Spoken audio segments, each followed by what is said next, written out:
today's program. My name is Kim Beckman. I'm the co-founder of the Development Collective in Toronto. On behalf of ULI Toronto and our partner in the presentation of today's webinar, the Women's Development Collaborative, we are delighted to have you all here. As people finish coming into the meeting room, and that will take some time because we are well over 400 participants, which is terrific, we will play a brief video about the Women's Leadership Initiative in Toronto and all of the benefits of your involvement.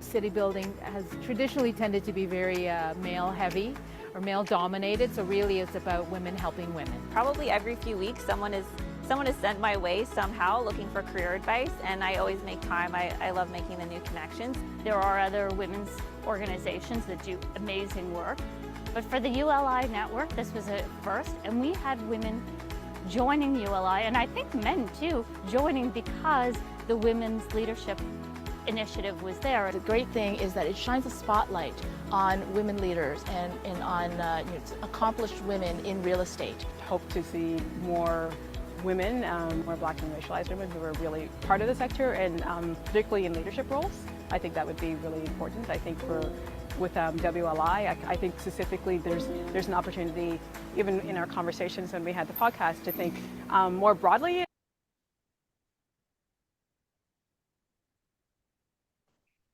Thank you, and we welcome your active involvement in WLI. Links to both ULI and WLI membership information and all they have to offer you'll find in the chat. And now, Libby Seifel of the Women's Development Collaborative will share some more information about this dynamic organization. Good morning, everyone, and welcome. The Women's Development Collaborative is, or WDC as we fondly know her, is a network of women leaders who inspire, promote, and support women who lead transformative real estate developments, like the women featured on today's program. Many WDC women are members of WLI, and were part of the impetus of starting WLI nationally and locally in their district councils. So we're particularly excited to be collaborating with ULI Toronto WLI on today's program that builds upon WDC's programs held in Toronto last spring. You can learn more about WDC on our website, but in summary, WDC is a very niche organization focused on very particular goals to build empowering women developers, to build more and more projects, to invest in those women and those projects, increasing access to capital and promoting investment by women, to inspire, promoting economic opportunity and expanding women in the development supply chain and workforce, and last but not least, to transform, building healthy, inclusive, and vibrant developments that benefit women and communities. Today's program will showcase how these women leaders are advancing these four dimensions and how they exemplify one of my favorite quotes by Toronto lover Jane Jacobs. Cities have the capability of providing something for everybody only because and only when they are created by everybody, including all of the women in the room. Thank you.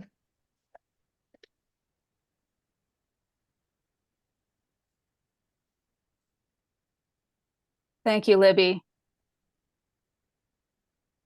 Today's event and all other ULI programming would not be possible without the support of ULI's annual sponsors, in addition to WLI's annual sponsors.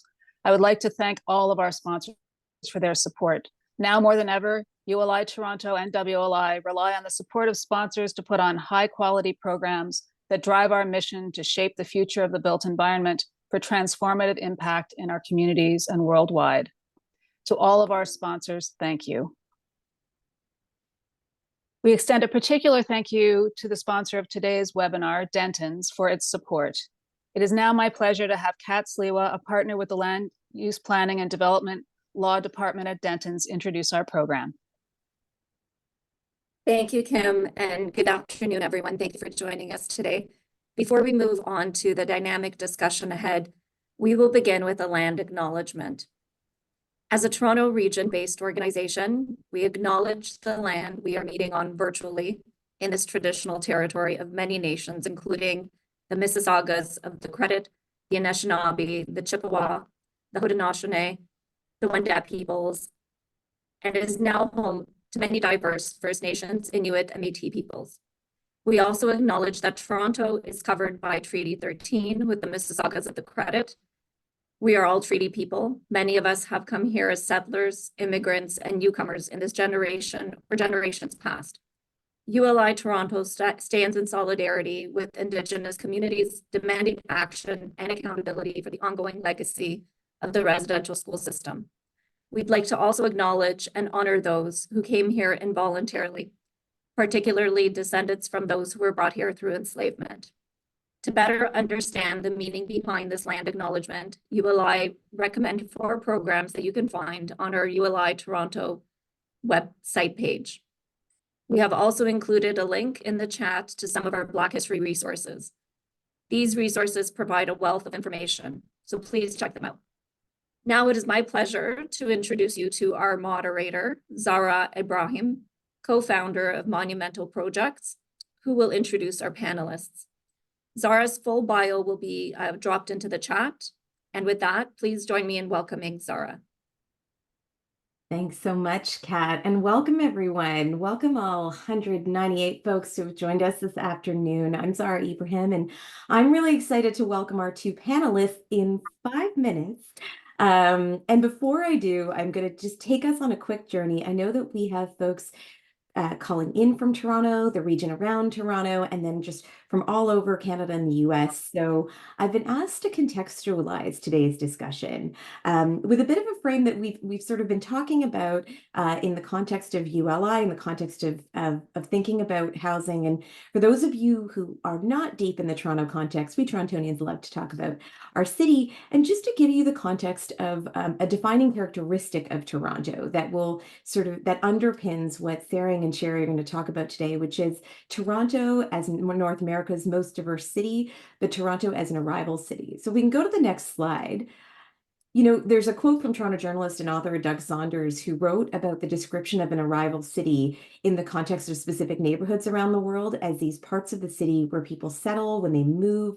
They're these transitive places where families temporarily settle to establish themselves economically and socially before they integrate into the mainstream population. And so today, as we talk about Toronto, what's really unique about it is that it's an arrival city in its entirety. So 1 in 3 of all new immigrants to Canada settle here in Toronto. We can go to the next slide.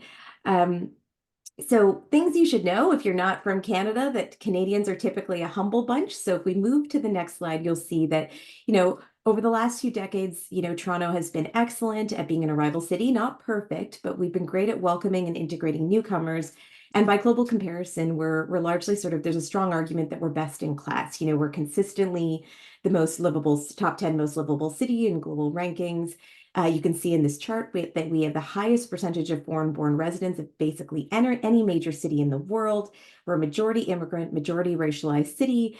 And then third on the right, you see that as a nation, we have the highest level of support for immigration of any major developed country. So we say that diversity is our strength, as our city motto. We have prided ourselves as being a place where social inclusion and social mobility is possible for people from all over the world. That's allowed us to grow and thrive. And there are dark clouds on the horizon that puts our prized Toronto status under real threat and pressure today. So before we talk to Sherry and Sarah about their great work, we want to give you some context about how we've the context of how we're responding and how we've responded over the last few generations to this influx of newcomers. So if we go to the next slide, I just want to contextualize the geography of Toronto. So for some of you, this may be a new one. For those of you in different parts of the city, settle in for something familiar. But you can see the region here, and what you can focus in on is Toronto is that little area in yellow, the 416, as Drake calls it, the 6. And ringed on all sides, north of the lake, are our suburbs, which we call the 905. And in many cases are cities in their own right as they develop their greenfields. Many of these suburbs that you see in all these different colors are upwards of 700, 800, 900,000 people. And just for context, before the 1960s, Toronto was predominantly welcoming newcomers from Europe, and post-1960s, the rest of the world show up. And I'll talk about that in a minute as to where they settled across the region. So if we move to the next slide, I'll just show you another image of our Toronto region. And this is I love this image. It is all about the languages spoken other than English in our region.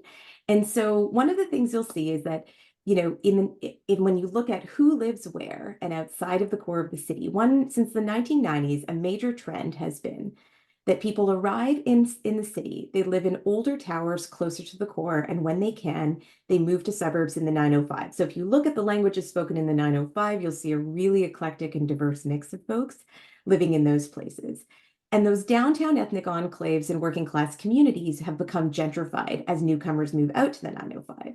Now, the thing that we want to flag as we go into this conversation is that recent newcomers, especially those who are lower income, settle in towers in what are called the inner suburbs, which is just between the sort of gentrified downtown core and this ring of suburbs, the 905.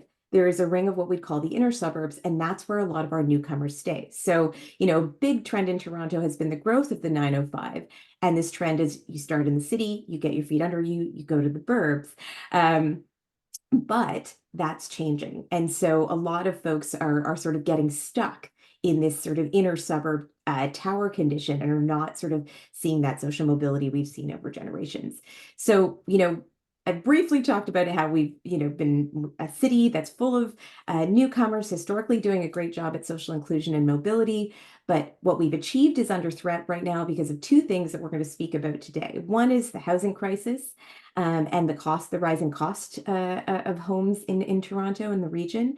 And at the same time, due to demographic issues, our future as a nation means that we've had to bring more and more immigrants in to slow the aging of our population. And so, we've got housing prices at a historic high when people need rental apartments, immigration's at record highs. So just for context, last year, Canada brought in 400,000 immigrants.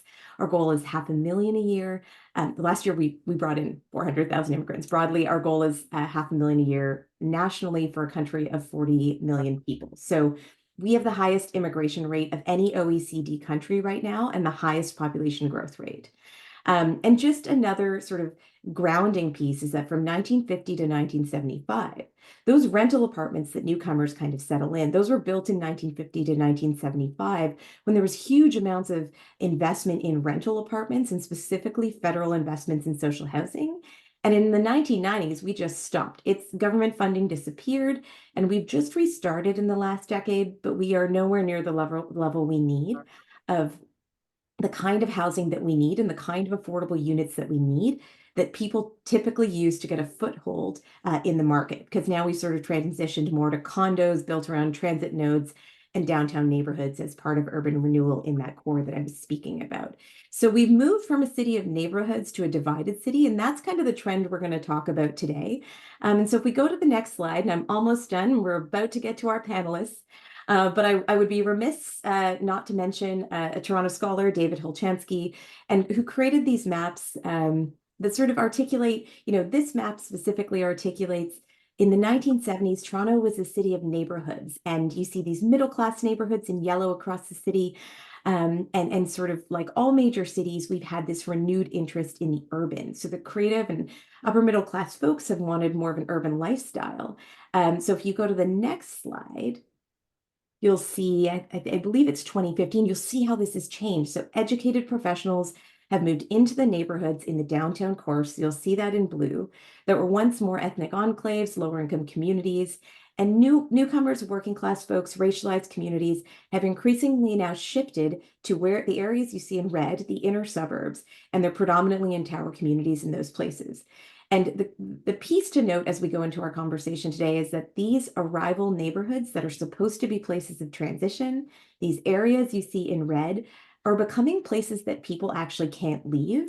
And these inner suburbs, these red areas that you see on the map, are being defined by 70, 80, 90% racialized and majority working class populations.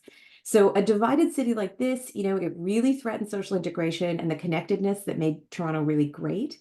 So as we go into this conversation, just zooming out, we have this flourishing city, this flourishing metropolis, this sort of flourishing downtown core that's coming into its own, consistently in the top 5 for most construction cranes in play in the world, fastest growing major city in North America, hub for tech and culture, Canada's admitting more immigrants than ever, and now is the highest growth rate in the G7.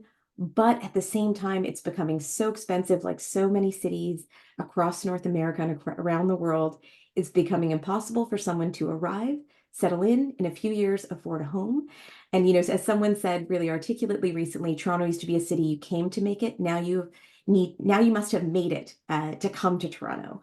So the fact that we're seeing newcomers come and get stuck, and we're seeing social mobility slow, and we're seeing sort of the face of poverty and working poverty, it's increasingly racialized and increasingly determined by newcomer status.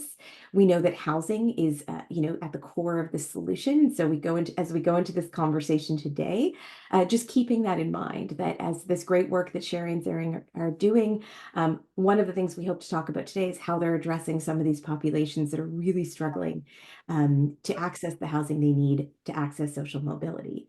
So with that rapid fire context into the city of Toronto, I am very excited to welcome our panelists for what I know is going to be an amazing and rich discussion where we're going to go into specific ideas and solutions that they've been working on that are addressing some of these core issues.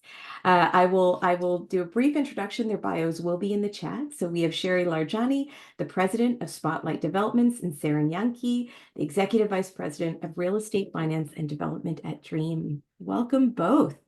Thank you. Thank you. Okay, so now that we've traveled across the region really quickly, you know, I think a nice place to start is, you know, hearing from each of you, what is the thing that gets you most excited about the future of development in Toronto that you think our guests today need to know? Like, where are there great areas of opportunity? And you know, where are you sort of starting to see some of the biggest threats? And either of you can start. First of all, I just wanted to thank ULI Toronto as well as WLI. As a former WLI champion, I'll say go, go. I think it's fantastic. I was inspired by women that was recognized before, and hope that whatever I contribute would be something that others will see as a representation. And for Women's Development Collaborate, thank you for this collaborative effort and allowing us to have this conversation here. Zara, I thought it was a tremendous presentation. It just grounds me. 20 years ago, I came to Toronto and feel so fortunate that I'm here to be able to have this conversation and contribute in very little to what this country and the city has given me to create this life, but also be here to represent that there is social mobility, there is economic mobility, but also there's an opportunity to be part of city building and transforming what the community is going to be in the shape that representing our lived experiences, but also representing who we are. The question that you asked, I think it was really reflecting on it, is to what you just presented is that demographic and the people around here on this panel, as well as those on the call, is who has a seat at the table making decisions today.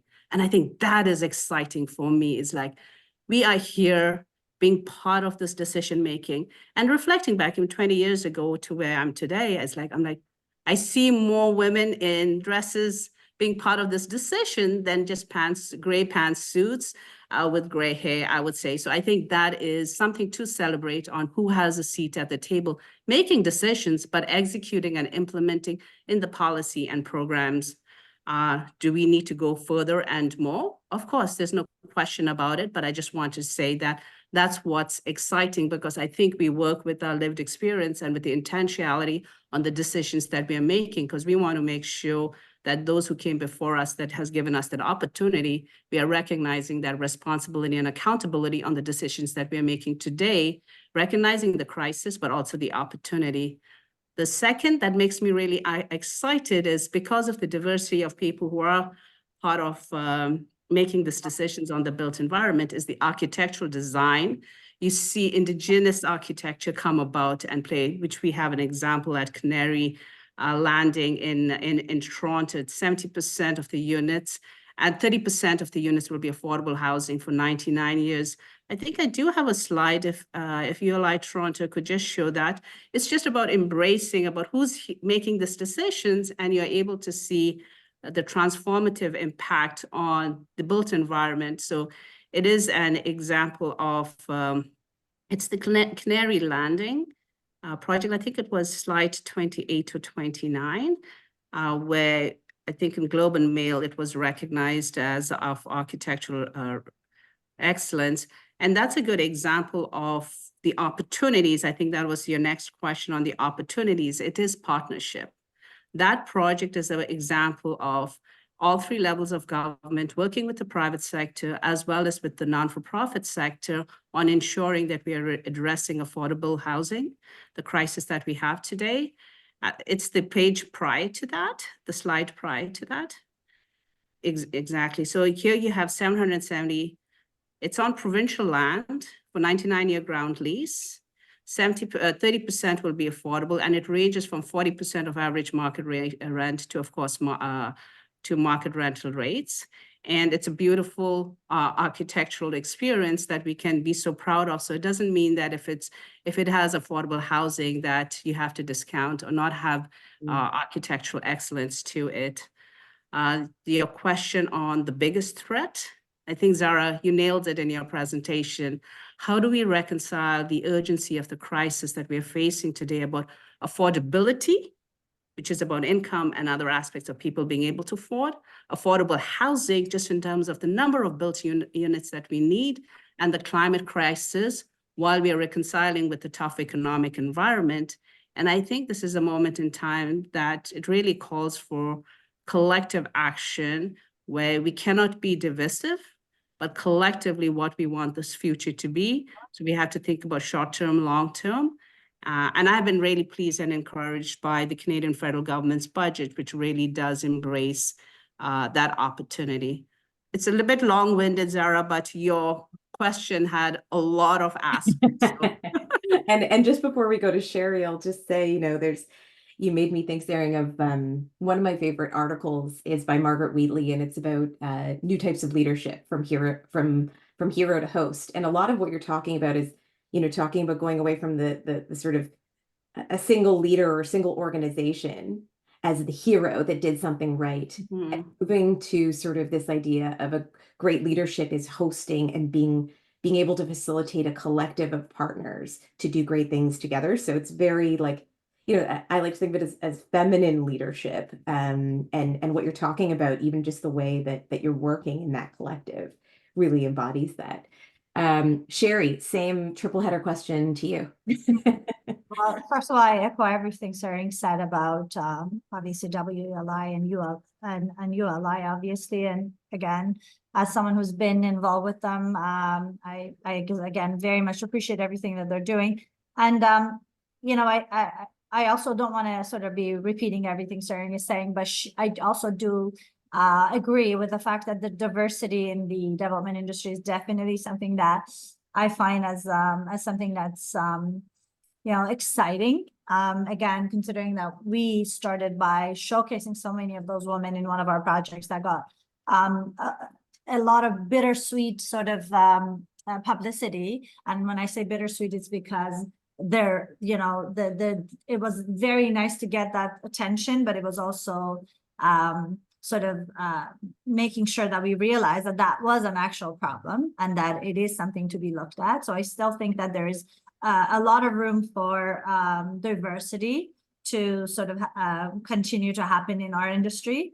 I do agree that that is something that's very exciting. And I also think that another thing that's extremely exciting about the City of Toronto is all of these new ideas that I hear in the development industry and the things that they're doing with the projects and the new innovations that they're bringing in, whether it is technology, whether it is the use of amenities, whether it is the style of buildings that they're building and the way they're using it. That kind of takes note from everything that we are going through, whether it was the COVID period that we went through with everybody being stuck in a confined space in the condos, or the fact that we have an economic crisis where it doesn't allow everyone to be able to buy, bigger units, building a smaller units, but making them more functional, and also focusing on the amenities and the spaces and bringing, a lot of the services that weren't looked at before. And, the amenities were always, hey, let's build a party room and maybe put a pool table in there. But now it's growing and it's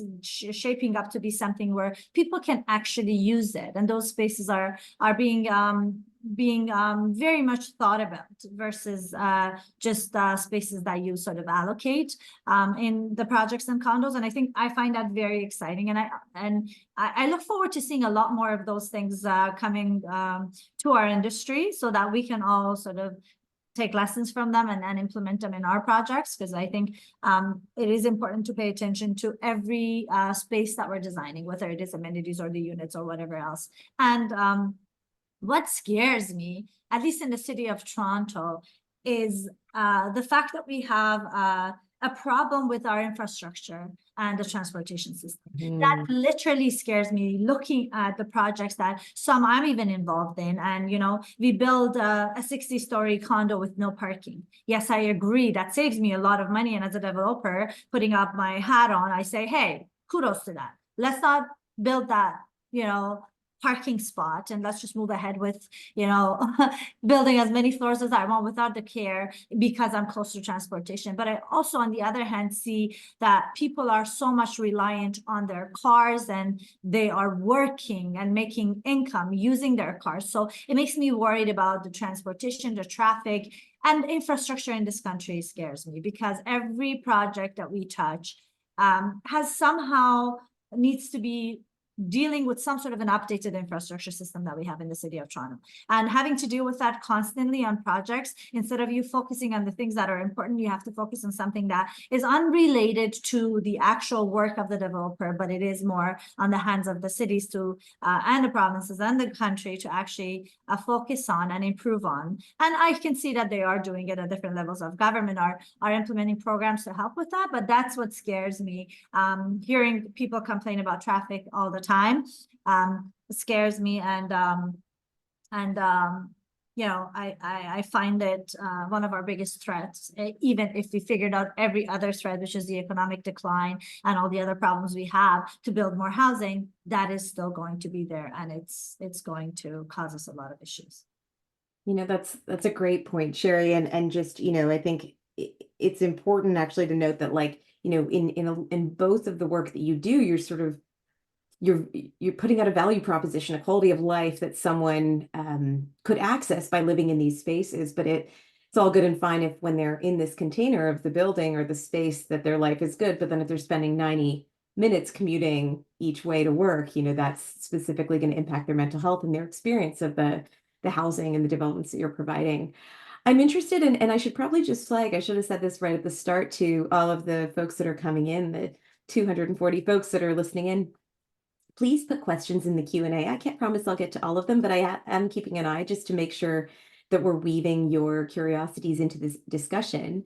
And just as we sort of build on what you both said, I think one thing that strikes me about each of you in your practice and your work is your ability to innovate and respond to some of these sort of constraints and conditions that we face here in Toronto. And so I think I'd love to know, I think we'd all love to know what innovations or strategies you're currently focusing on in your developments, whether that's, you know, through innovating in partnerships or the actual buildings themselves. Would love to hear sort of some examples of some of what you're doing. Sherry, you want to go first on that? Sure, I'll do. Thank you. So I think one of the things that we're doing, and again, I think maybe the team can put up the slides that we have, is focusing on the biggest problem at hand in the city of Toronto currently, which is the affordable housing. So I think maybe we can move on to the next slide if that's possible. Yeah, so what we are doing in our projects is we're thinking of affordable housing in a different way, and we're putting a different lens on when we're looking at affordable housing. And that is to, instead of just focusing on building a small percentage of the project as affordable housing, and to only consider rental as the affordable tool or the affordable type of housing, we're focusing on bringing in affordable and attainable rental and ownership. And we're bringing it at the percentage that's never been done before. So we're bringing in 70% affordable and attainable ownership and housing to this conversation. And this is what is we've been working on. And the thing that we're doing, again, differently in these projects, and the innovation that we think we're bringing is, and I'm not saying it hasn't been done before, but maybe not as extensive as we have, is the partnerships. We're bringing in partnerships with the not-for-profit organizations that are here to help us. And these partners are the partners that that have had the experience of being part of the conversation of affordable housing for a very long time, and we're bringing them in as partners so that we can help ourselves be able to get to the next level and be able to achieve what we need to achieve. And we are also thinking of this project and all of our projects not in the silo of housing. We're looking at it as a community project where we bring in all the services and everything that a community needs to thrive and survive and prosper, instead of just looking at putting a roof over somebody's head. And we expand on it. And I think the next two slides that you can sort of go to the next slide, it kind of shows you how we're looking at all the problems and the sources of this crisis. And then the next slide will show you how we are addressing them. And therefore, we are able to address the problem of affordable housing.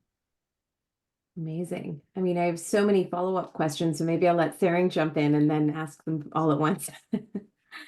I have to really commend Sherry and her team just in terms of the thought process, but also in the intentionality of what she's choosing to do in terms of creating that sense of community. And I think it's very similar in terms of how we take that approach, because I think like I would like to believe by nature, development demands innovation, because it demands collaboration because of how interconnected and interdependent we are to different sectors, industries, stakeholders. And it is ever evolving, ever changing, whether it's regulatory, economic environment, or the demands of our consumer or regulatory. So I feel that you have to constantly innovate because everything that you're working with or through is changing and evolving. With that being said, absolutely point blank, we have to recognize the fact that as an industry, we're plaggards in terms of innovation, in terms of the building systems or materials, et cetera. And it's great to see more investment in that innovation, because we have to recognize that time is incredibly important for us in the development, because that it leads to increase in cost. So that aspect of innovation is so important. How we've chosen to really embrace it, and very similar to Sherry's approach, is through partnerships. Because we start connecting dots where dots were never connected before, whether you think about hospitals, about institutions, and other as to who is part of the community. Our collaboration with Indigenous communities have been a core aspect of how we choose to think, and it aligns really well with us being a long-term investors in our community. So when you take that long-term investment approach, it changes your mindset, it changes your KPIs that you typically look at, and that leads to that innovative aspects because you're thinking in terms of long-term. The projects that we have, whether it's ZB in Ottawa, it straddles both two of the provinces in Canada, in Ottawa and Gatineau. That's where we worked in partnership with Indigenous communities. We also work in partnership with different non-for-profits, whether it's forward sales or through ownership. So different structures depending on the constraints and need. The project that I had spoken about earlier, Maple House and Canary Landing in West Don Lands, which is around 15 minutes of downtown Toronto for those who visited this beautiful city of Toronto, which Zara so eloquently spoke about. That project, again, we have around 5 to 6 non-for-profits that we've structured that aspect in terms of who would be the end users and who would be the residents of it.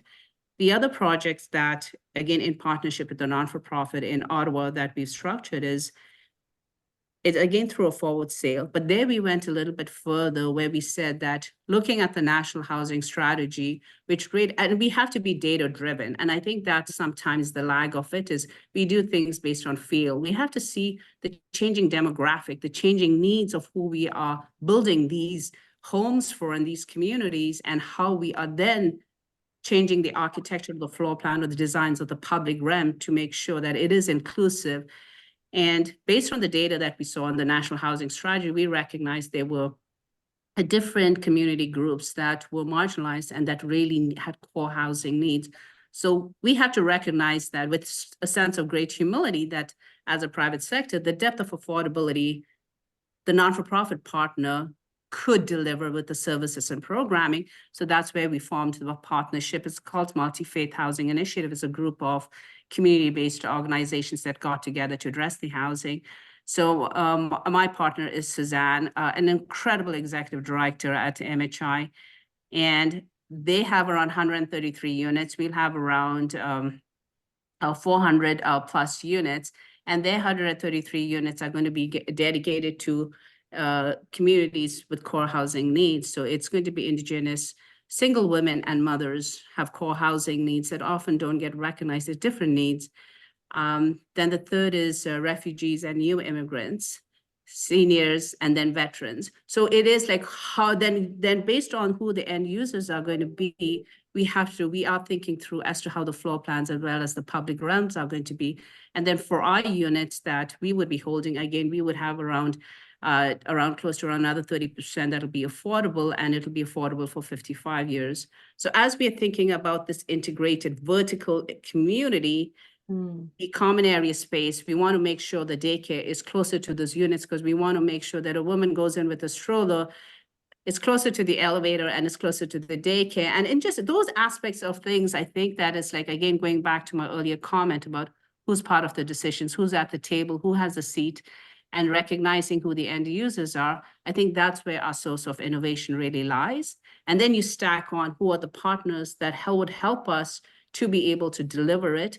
And I think it deals with this intentionality, but a great sense of humility about recognizing what this land and how we are going to really develop and transform the community, because it's going to live long past us. And I think that that project is going to be net zero too. So I think a lot of partners, a lot of aspects, and hope we'll be able to deliver a community that would be successful and thriving. And it is going to be neighboring the Adesoki Library. So again, we're working in partnership with them to see what are the programming and services. Earlier this year, we had the land blessing by our Algonquin Advisory Committee to ensure that as we put shovels in the ground, that the land is also blessed. So I think it's taking really across the value chain and taking a holistic view of it. I think that's where our innovation is. But also we have to make sure it's financially sustainable. That leads to another aspect of financial innovation to make sure that we can contribute these communities. Yeah, I mean, there's so much to say. You know, you both made me think about this example. I was on a jury for a bunch of community-based projects and just sort of giving some feedback. And one of the community-based projects, housing projects that was specifically focusing on single moms, was really including them throughout the process.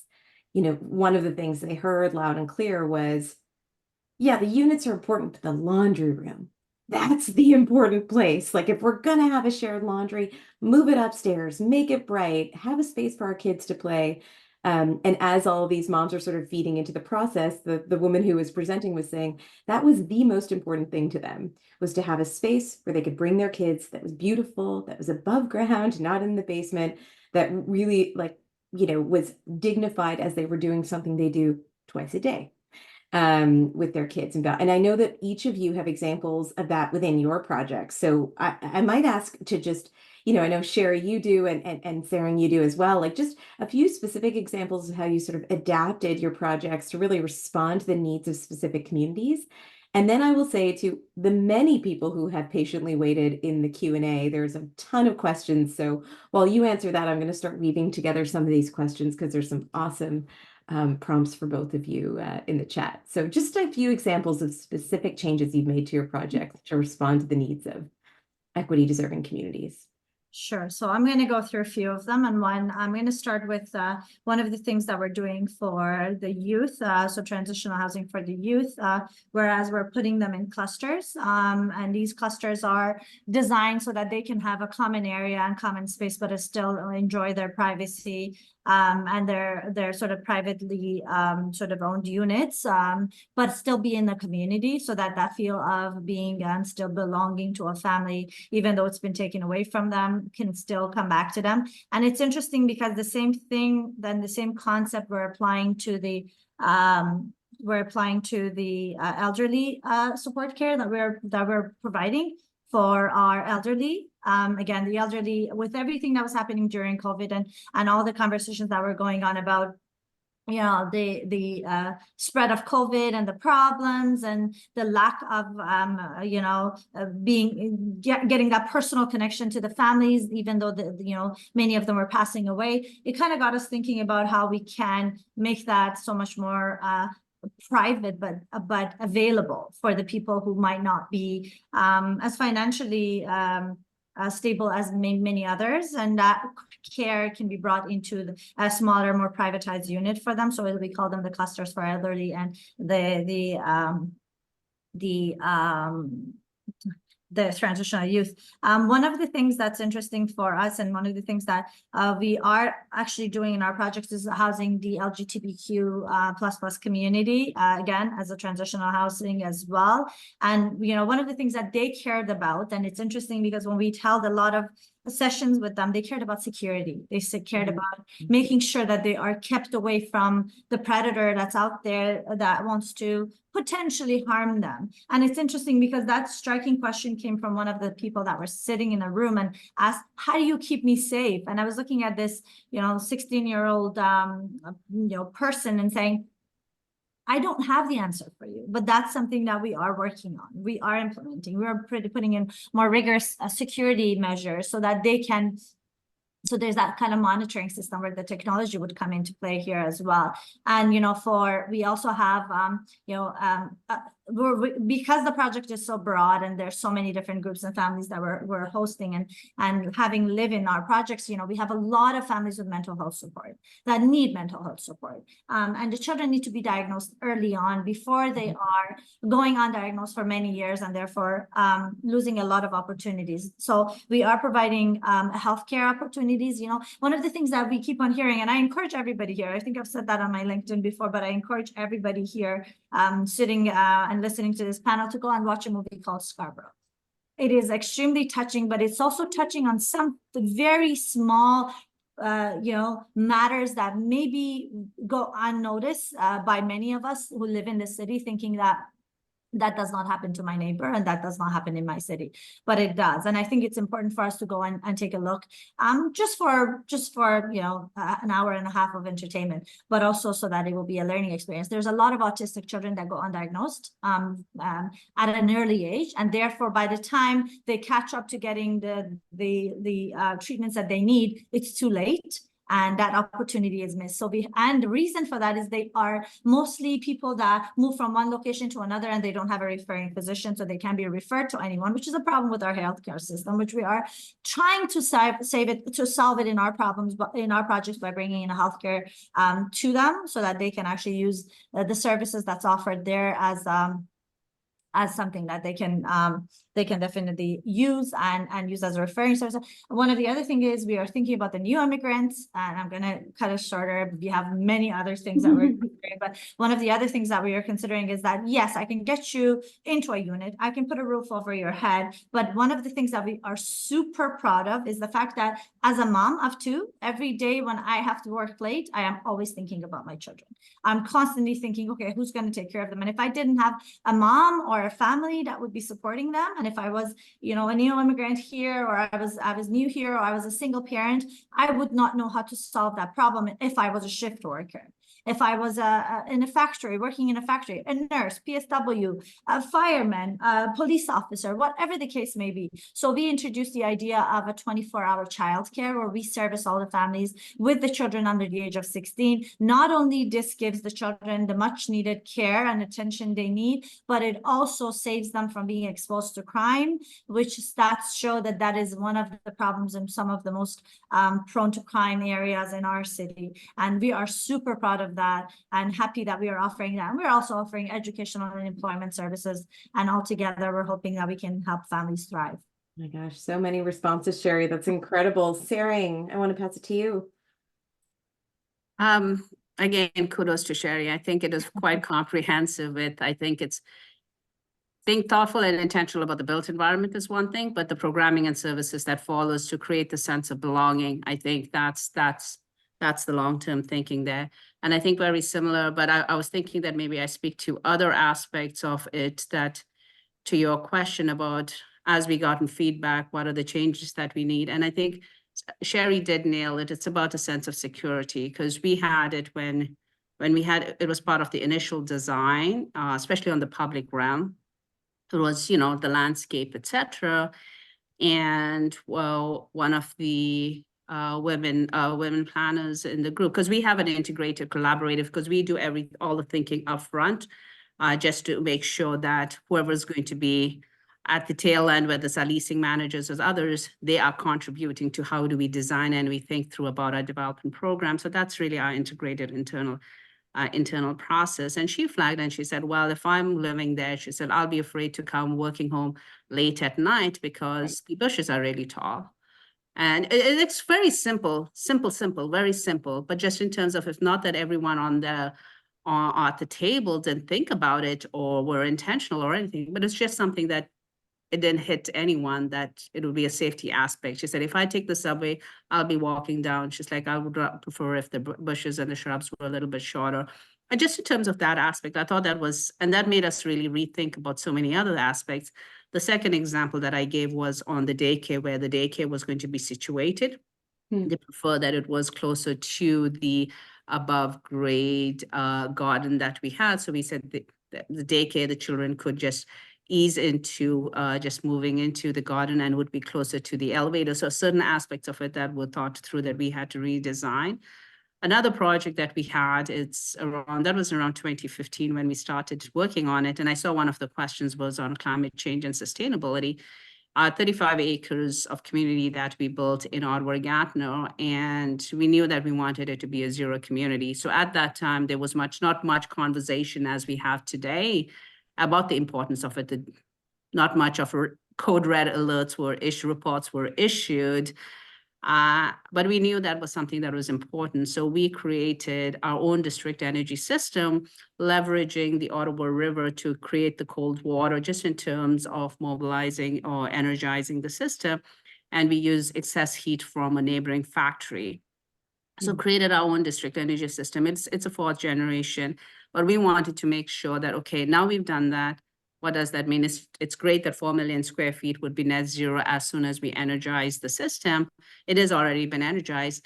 But what we did is we chose to make it like glass panels so that people who are walking on the streets could see the entire gut of the mechanical and mechanical system. And we collaborate with a lot of universities and others to be able to see what could be done. At that time, there was no question. It was extremely difficult, whether it's through capital or through implement and execute on it. And so pleased to see so many other developers now thinking through about district energy system and geothermal system. So I think that those aspects really, how do we evolve and how do we change, think through about ensuring that marginalized groups, but also other aspects that are coming forth, whether it's climate change or other discussions about inclusion and Indigenous, especially for us here in Canada, not just in terms of honoring, but also including our community there has wayfinding signage. I think it was the first in Canada. Maybe I'm being too presumptuous by saying first in Canada, but I believe it was. That had all three languages. It's English, French, as well as Algonquin on the wayfinding signages. And I think those are aspects about how do you integrate it into how we are thinking about our communities. Yeah, I think that's, it goes back to what you said right at the start, Zaring, around responsibility and accountability to the longer term, not just to the short term, but even just in thinking about decolonizing our own practice, thinking how will these buildings and the people within them be healthy over better generations, right? So I'm seeing a lot of love for a question around funding and tax initiatives. So get ready. A lot of people are thumbs upping it. So a question for both of you. There's been a lot of announcements on funding and tax initiatives recently. Which of these are you seeing will effectively address the affordability crises?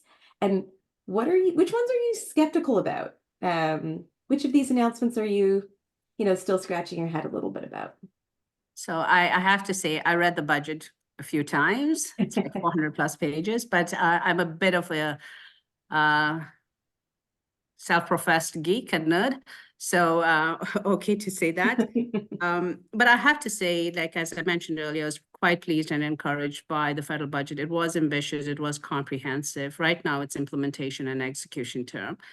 I think you had alluded to it earlier in your presentation, Zara. It's like, but for the last 30 years, the governments did step back in investing in housing, in affordable housing, and across the housing continuum. I think the private sectors, I think we are pretty well equipped in terms of creating market and maybe affordable and attainable, but not in terms of the deeper housing requirements that a different aspect of our communities need.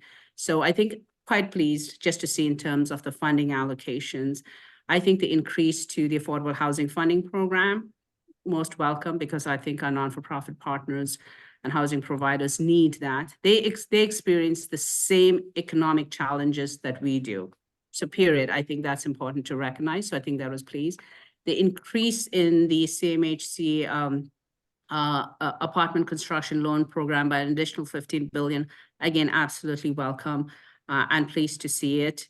With respect to the EIFEL on the capital cost allowance, I think, again, that was welcome, but I think on that aspect, I think the governments have to think through, because most of the developers are limited partners. So you can do one, you technically need other components to ensure that more developers are able to benefit from it, just in terms of creating that capacity. Right now, I think those are all great, but how do you deploy and making sure that cabinet approves it? That's the second component, and how quickly it is deployed. Because right now, across our projects, we work across 5 provinces here in Canada, of course in the US and Europe too, but 5 provinces in Canada and around 10 cities across Canada. We'll be starting around 1,400. None of them is in Toronto at the moment because of the DC increases, because of just approval timeline and just the economics of it. And we are ready to respond and be able to advance on a project here. But I think we have to, how do we solve for that? So I think that all 3 levels of government have to work together. Yeah. Because we all know, just in terms of how it's been structured. I think with the recent province regulations too, I think you have to get it zoned and then you have SPA. Whereas the CMHC program says you need to get SPA and zoning to submit your application. So there's a disconnect already. So I think it's like how all 3 levels of government are speaking together, so that way you can implement. Yeah. The last thing I would say is the key role of CMHC. Not all developers would use CMHC program. We have to recognize that. Because different capital providers have different debt restrictions. However, CMHC plays an incredibly important role for those of us who are impact driven, just in terms of building affordable housing, to be able to unlock it. So really, that entity has to be empowered to be able to deliver with speed in terms of rolling out the funding requirement. But again, we'll defer to Sherry in terms of what she thinks on the budget. I'm actually quickly everything you said. Any comments on that? Because I'm skeptical about many of the things that I'm hearing until they actually get implemented. I'm going to figure out how they're being implemented. So, and I don't think I have as much knowledge into it because I didn't really read it as much. I paid attention to a few items, and I take all of your notes on that, to be honest with you. I think I agree, Sherry. I think it's really on execution and implementation. And I think all levels of government have to recognize there's urgency. Yeah. Developers, whether it's for-profit or non-for-profit, are ready to respond. Yeah. But how they choose to act with speed, I think that's going to be the certainty and confidence that we need. Yes, we definitely. Well, and for those folks who are in the United States or aren't nerds like us, CMHC is our federal housing agency, the Canada Mortgage and Housing Corporation, who is the organization that actually was responsible for getting funding into affordable and deeply affordable housing in that period I spoke to, 1950 to 1975, even into the early 90s. And they sort of re-entered that in about 2015, 2016 with a document called the National Housing Strategy, which was the beginning of the reinvestment that we've been speaking about. So there have been, I guess this will be my final question, because there's been so many great and beautiful questions in our Q&A about young women. And, you know, if you're a young woman trying to take leadership in like really progressive and interesting projects that focus on sustainability and equity deserving communities, if you're trying to nurture your growth. But there was a great question down here just around breaking into the field and finding places that where you can feel empowered, emboldened, and included to do, you know, this great work that both of you are getting to do. What is your counsel to young women, knowing that, to Sarah, your point right at the start, it's a hard industry to break into? Just, you know, some parting thoughts for these young women on the call who want to do the kind of work you're both doing.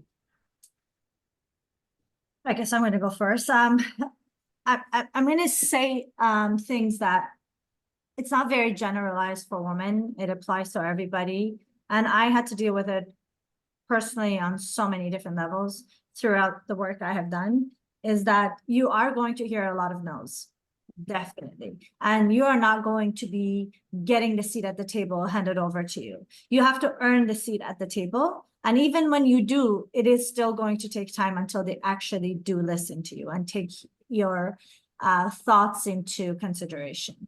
I do remember when I was starting in the beginning, I was in my 20s and you know, I was actually a property owner at that time because I had put some money together and had purchased something and was going into a room thinking, oh, well, you know what? They're going to all recognize me as someone or an equal.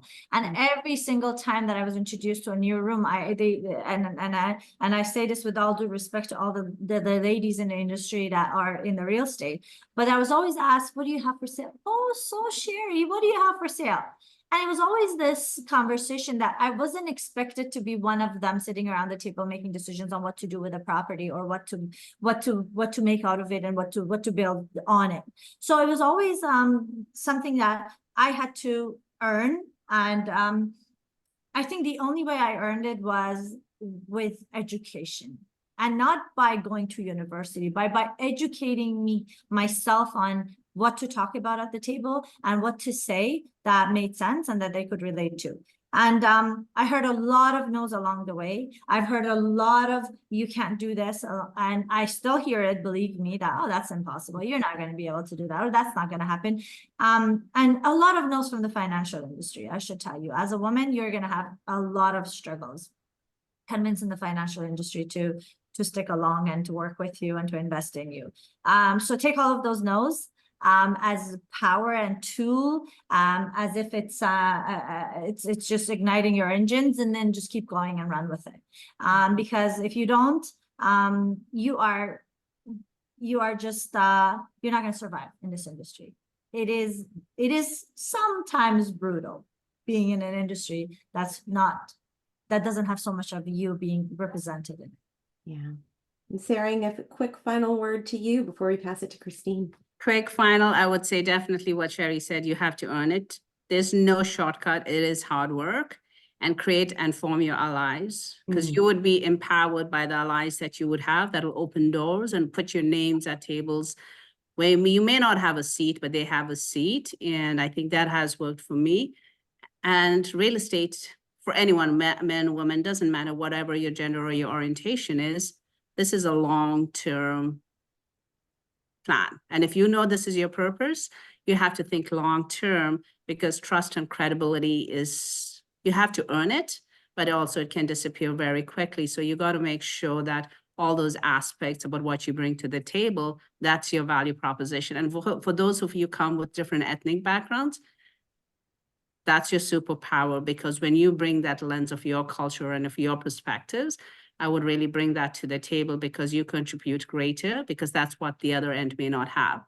So I would embrace your whole self when you come to these conversations. Be strategic, work hard, but form your allies, because you're stronger that way.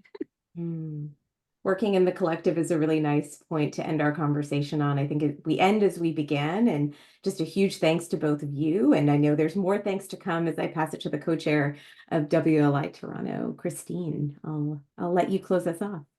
Thank you, Zara. My name is Christine Chia. I'm a director of development with Madame Homes and also co-chair of WLI Toronto. On behalf of ULI Toronto, I want to say thank you to our moderator, Zara, and our speakers, Sherry and Sarin, for giving up your lunch hour and joining us today. It's been wonderful to hear from 3 inspiring women who are championing so much on the horizon in the real estate industry in Ontario and further abroad. The impact of your work is not only felt by the communities in which you're working in, but also by those who are listening in from both the GTA, the Greater Toronto Area, and across borders. I also wanted to thank Kim and Libby and all those others behind the scene, including ULI staff, for putting on this event. And thank you again to Dentons for sponsoring this webinar. And finally, I wouldn't be doing my job as co-chair if I didn't flag an upcoming event.